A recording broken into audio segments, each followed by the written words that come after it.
So as we are getting you the updates of so far that has been seized by the Enforcement Directorate and the other agencies as well. This is in the money lending case against Atiq's associates, where the agencies have found very important evidence in the raids as many shell companies that have been detected from the documents that have been recovered in those raids. और सीधा हम चलते हैं जहां तक मनीष हमारे साथ live जुड़े हैं। मनीष, ये डॉक्यूमेंट्स के बारे में जरा बताइए, कहां-कहां मिले हैं? और बताया जा रहा है सिर्फ अतीक अहमद के घर वाले और उनके रिश्तेदार नहीं, और भी काफी जो अन्य एसोसिएट्स है, जो एड्स है, क्लोज एड्स बताए जा रहे हैं अतीक अहमद के, उनके घरों में भी जांच पड़ताल जारी है।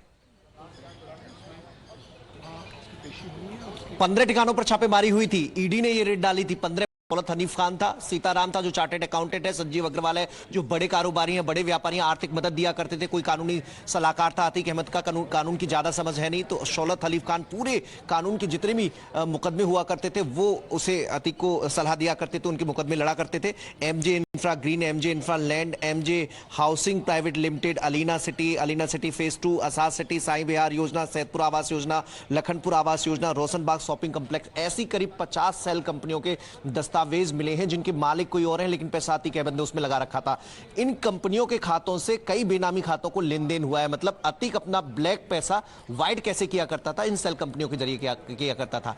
कई नोट गिनने की मशीनें वहां से बरामद हुई हैं। बहुत सारे ऐसे अहम दस्तावेज मिले हैं जो इशारा करते हैं कि अतीक अहमद का कारोबार उत्तर प्रदेश तक सीमित नहीं था, बल्कि रंगदारी के कारोबार के तार महाराष्ट्र से भी जुड़े हुए हैं, उत्तर प्रदेश की राजधानी लखनऊ से भी जुड़े हैं। कई कारोबारी अतीक अहमद को रंगदारी दिया करते थे, उसके बिजनेस में पैसा लगाया करते थे। ये जानकारी ईडी की टीम को मिली है, अब उसके हिसाब से आगे पड़ताल की जा रही है। तो अपने आप में बहुत अहम चीजें मनी लॉन्ड्रिंग केस में ईडी की टीम को बरामद हुई हैं और उसके हिसाब से आगे अब एक्शन लिया जाएगा। लेकिन मुश्किलें अतीक अहमद के लिए थमी नहीं है। आज जब कोर्ट में पेश किया जाएगा तो कस्टडी रिमांड पुलिस लेने की कोशिश करेगी और संभावना इस बात की है कि कस्टडी रिमांड मिलने के बाद उसे पुलिस लाइन ले जाया जाएगा और वहां पर उससे पूछताछ होगी।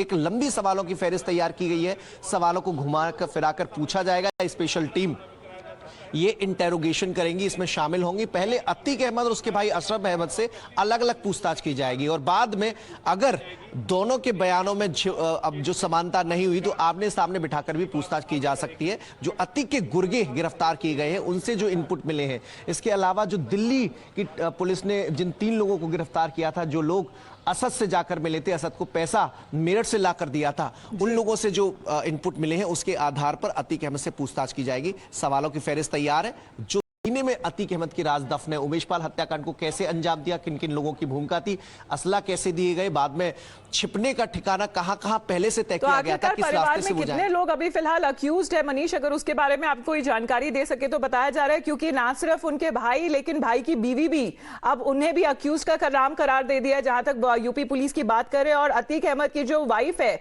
शाइस्ता परवीन, उनके ऊपर भी जो रिवॉर्ड था जो अनाउंस किया गया था उसे भी डबल कर दिया गया है यूपी पुलिस की तरफ से।